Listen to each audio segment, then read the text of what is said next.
Hope you all are doing well. Stay home, stay safe, protect yourself and your family too. Thanks for watching my videos and thanks for subscribing. If you are not subscribed yet, please subscribe to my channel and encourage me. If you like the video, please click on the like button and share it with your friends. If you want to give any suggestions or if you need any clarification related to the topic, let me know in the comment box. And don't skip the video in the middle of the session, as it is an educational video. It is very important to listen to the class right from the beginning to the ending. So don't skip the video in the middle. Let us move into today's topic, that is metals and non-metals chemical properties. We have already completed the physical properties of metals and non-metals. Only the key points I will give you in this video. If you want me to give the elaborative matter, I will give you only key points, most important points I will give you. And it is very easy to remember. Don't skip the video, follow the video without skipping. Definitely you will be able to answer the questions. So let us move into the topic, chemical properties of metals and non-metals. The first reaction, first of all you have to understand what is chemical property. You know chemical changes, chemical reactions, and how these metals and non-metals react with other elements or compounds will be included in these chemical properties. The first reaction is reaction with oxygen. Reaction with oxygen. As I already told you, the most important key points only I will give. Metals on reaction with oxygen, what they will give? They will give metallic oxides. Metallic oxides. And these metallic oxides are basic in nature. These metallic oxides are basic in nature. And not all metals will react similarly. Some will react with normal air and some will react when they burn, and some will not react even if we heat them. And depending on the reactivity series, this is the metal reactivity series, and what are the metals that are placed on the top are most reactive metals, and the middle comparatively less reactive, and the metals which are placed below are least reactive metals. Okay, these are least reactive metals. Depending on the reactivity series, the metals will react with other substances, right? And metal on reaction with oxygen will give metallic oxide, which is basic in nature. And what are the reactions that are given? Magnesium on burning will give magnesium oxide. Okay, this you know from 7th class itself. And magnesium oxide dissolved in water, because this magnesium ribbon on burning will burn with white dazzling flame and will produce white powder. And if you dissolve this white powder in water, and if we test with litmus paper, then that litmus, you have to test with both blue and red litmus paper. The red litmus paper will turn into blue litmus. From that we can say that the metallic oxides are basic in nature.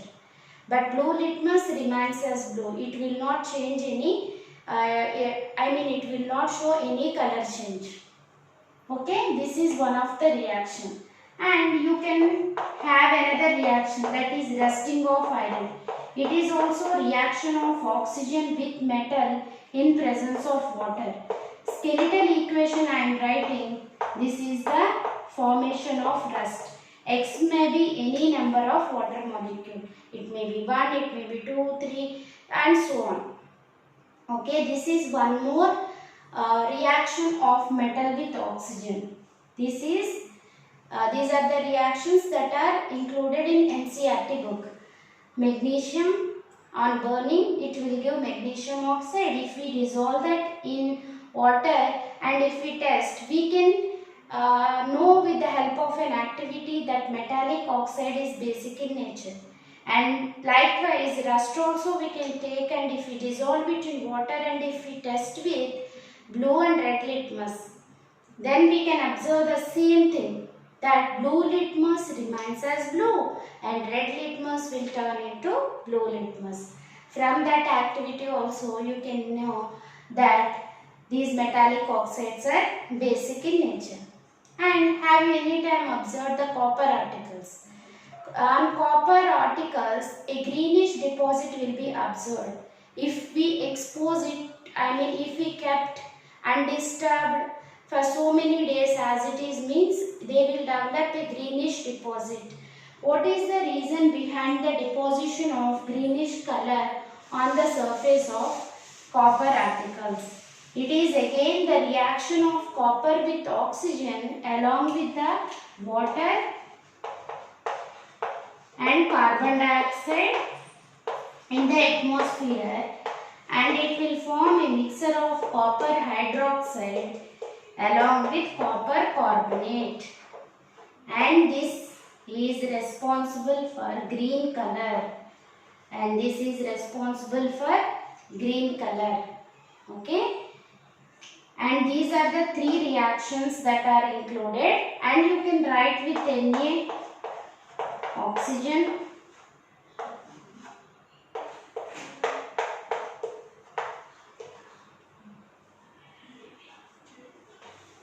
Na, 2Na2, sodium oxide, and these are the common reactions. Metal plus oxygen will give metal oxide, and it is basic in nature, and these are the some of the reactions. You can write in so many reactions with other metals also.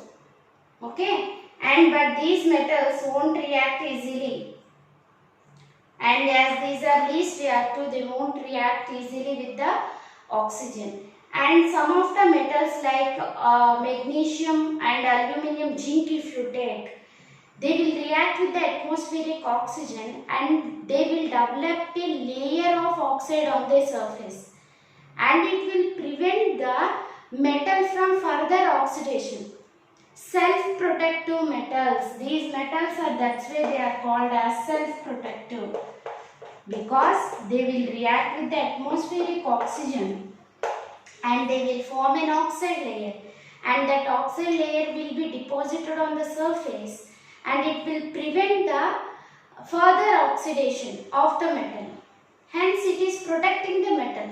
So they are called as self-protective metals. This is all related to the reaction of metals with oxygen. Next, reaction of metals with water we will see.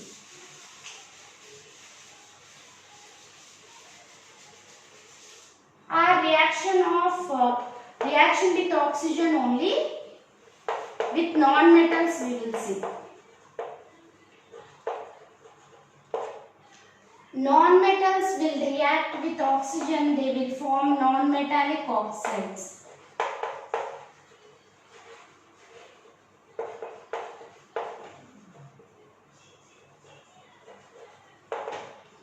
Non-metallic oxides. For example, if you take non-metal or sulfur and if it reacts with oxygen, it will give sulfur dioxide, right? And we can know it with the help of an activity.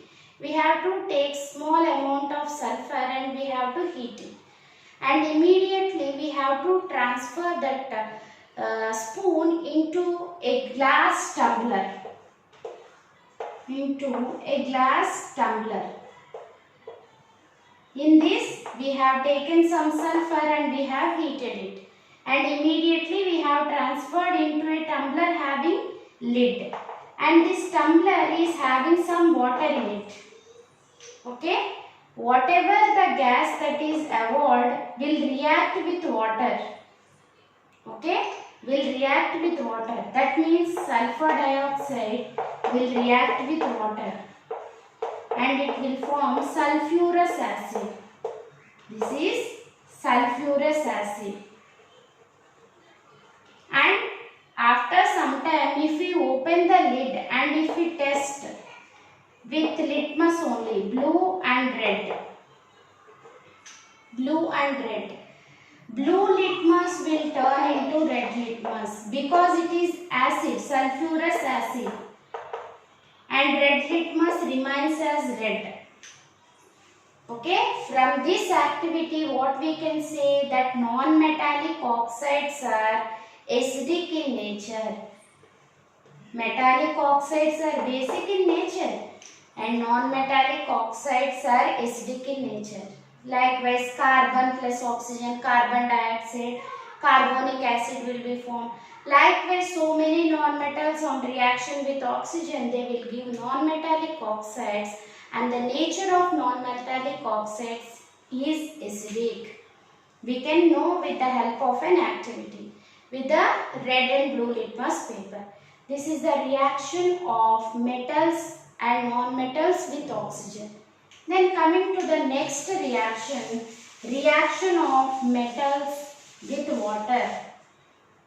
With water.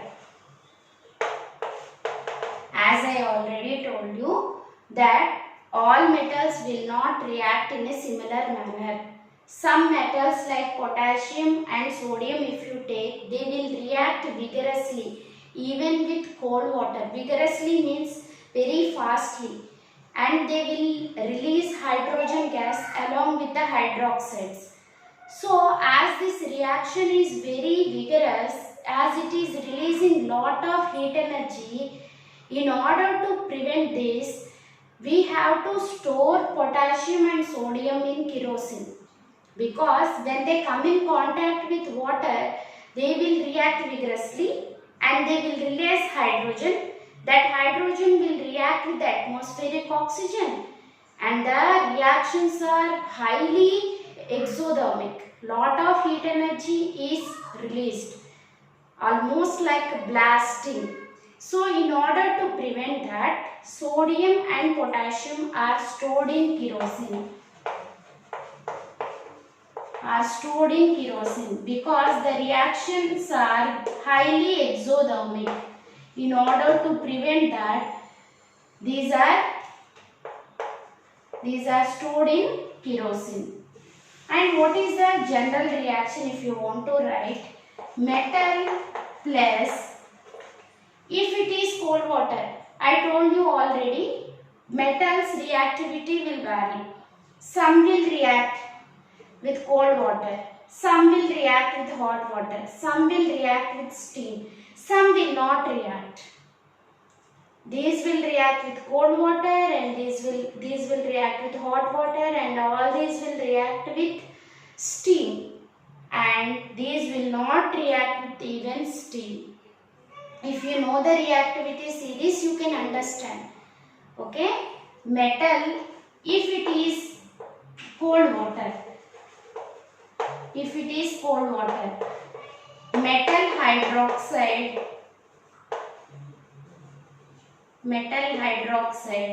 along with hydrogen gas. Okay, if it is hot water also hydroxide, magnesium and calcium, but the reactions are slow, and hot water or steam, they will produce metallic oxides along with hydrogen gas.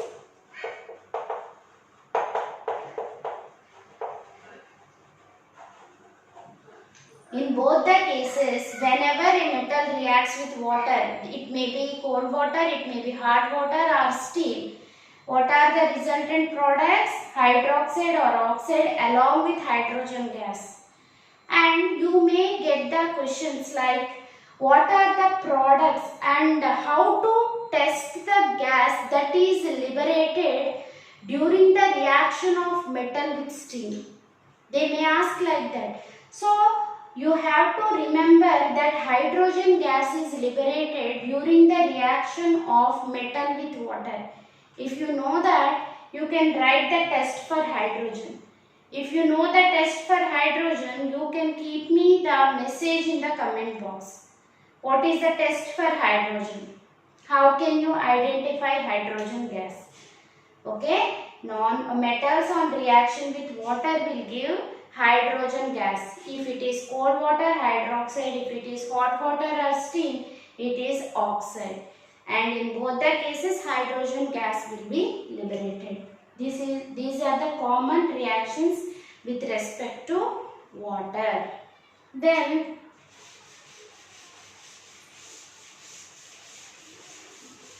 with non-metals,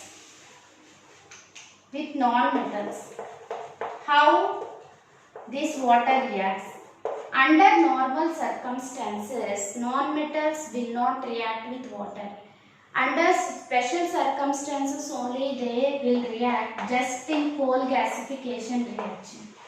If you take coal gasification reaction in which red hot coke, that means carbon will react with steam to produce a mixture of carbon monoxide and hydrogen, that is water gas.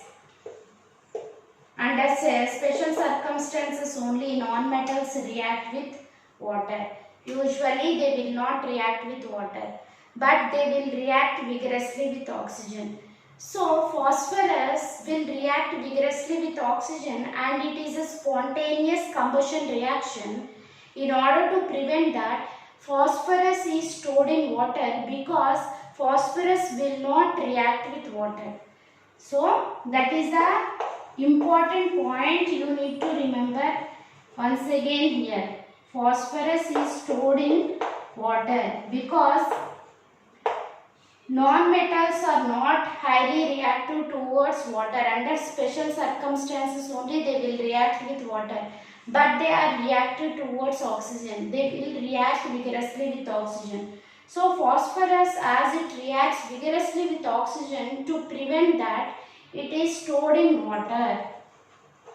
It is stored in water. This is the important point to be remembered here.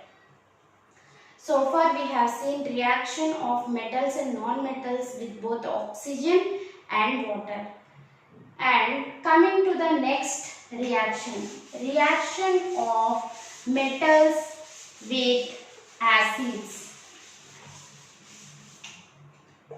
With acids.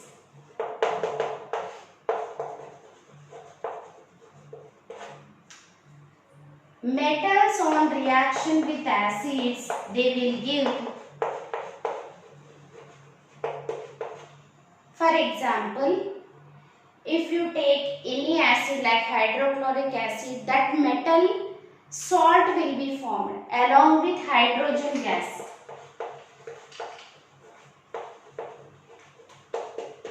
Hydrogen. Metals on reaction with acids, they will produce metal salt along with hydrogen gas. And this one also will vary from metal to metal. Okay? And these metals will react and these metals will not react easily with acids because whatever the metals that are placed below hydrogen are unable to replace hydrogen from the acid. This question may also be asked. Whatever the metals which are placed above hydrogen in the reactivity series can react with acids and they will release hydrogen gas. Whatever the metals that are placed below hydrogen in the reactivity series cannot replace hydrogen easily. They may react with concentrated sometimes, but not in all cases. Usually they cannot replace hydrogen. You may take dilute acids also, metals will react. Okay, with dilute acids also metal will react. For example, if you take magnesium and acid you take HCl, then what is the salt that will be formed? Magnesium chloride along with hydrogen. And you need to remember that metals on reaction with acids, they will release the hydrogen gas. That you need to remember for sure. Okay, that is very, very important. Any metal the metals which are placed above can react easily with acids and they will liberate hydrogen gas. Okay, that you need to remember. What is the gas that is liberated? Hydrogen. And what is the test? You can keep me the answer in the comment box. Next, non-metals reaction with acids. Non-metals will not react with dilute acids. They will react with concentrated acids. They will react with concentrated acids. Okay, only with concentrated acids only they will react. Okay, that is about metals and non-metals reaction with acids. And as the video is becoming longer, we will discuss the remaining two reactions with bases, small only, but displacement reaction is there. After that, uses of metals and non-metals we will see in the next video. Until then, hope you have enjoyed. If you like the video, please click on the like button and share it with your friends. And if you haven't subscribed to my channel, please subscribe. And that's all for today. If you want to ask any questions and if you haven't understood for the first time, please repeat the video for the second time. Then you can understand. Even if you get the doubt, you can ask me in the comment box. I will give you reply definitely. Okay, hope you have enjoyed. That's all for today. Bye bye.